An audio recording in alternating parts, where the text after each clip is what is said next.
fantastic FTB and North Wales night out with girl band TNT, Wales's answer to the Bee Gees' Funky Brothers X-ell, and an exclusive live performance and interview with Welsh rockers Feeder. Of course, if you haven't quite got enough dosh and the record companies aren't exactly knocking at your door, you can always do what Coldplay did and film a video on a cold, empty beach wearing a cagoule. Well, you can't have it all, can you? Next, a bunch of lads who are hoping for a far better destination than a cold beach for their future videos. I went all the way up to glamorous North Wales to meet them. They are X-ell. When you're sitting back at home and there's no one left to know what you think about, when you got nothing to do and you've blown your money too, what you think about? Steve, Chris, Lou, it's three brothers from Tywyn in North Wales. Why did you decide to start a band? Everybody sits at home and dreams about being rock stars, but how did you make that dream become a reality? Well, the first thing we did, it was in 1996. We saw a talent competition in the newspaper, the local newspaper, and we entered that talent competition just as what it was Chris on guitar, me on the keyboards, and Lewis sang a little bit. And we entered that competition and won the heat, so it just went from there, getting gigs in pubs and clubs and things like that. So.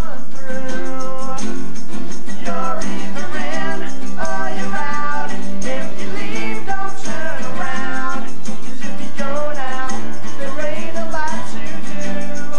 'Cause hey, now we're through. Now, I have heard that even though you're quite young, you have got a strong fan base. X-ellettes, I've heard. Yeah, they don't come and see these two. They all fancy me because I'm just gorgeous. Do you think so, Lewis? Now, you started off playing in your bedroom, and then you went out and did local gigs. How did you move from that to actually getting signed last year? Well, Me, mate. You just have to be like dead determined, and you have to practice, and you have to be dead good at the thing. we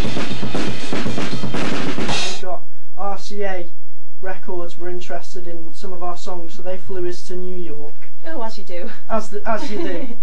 And when we got to the airport, a limo pulled up, but we didn't know it was ours. We were just stood there like Having pictures and that. So it was the first time you actually felt a bit like rock and roll stars? No, I've always felt like a rock and roll star. I bet you have. Well, he has.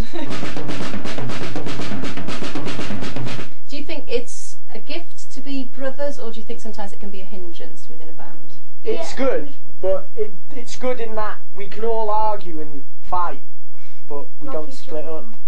Writing songs is easy because you just go to your brother and say, what do you think about this, you know.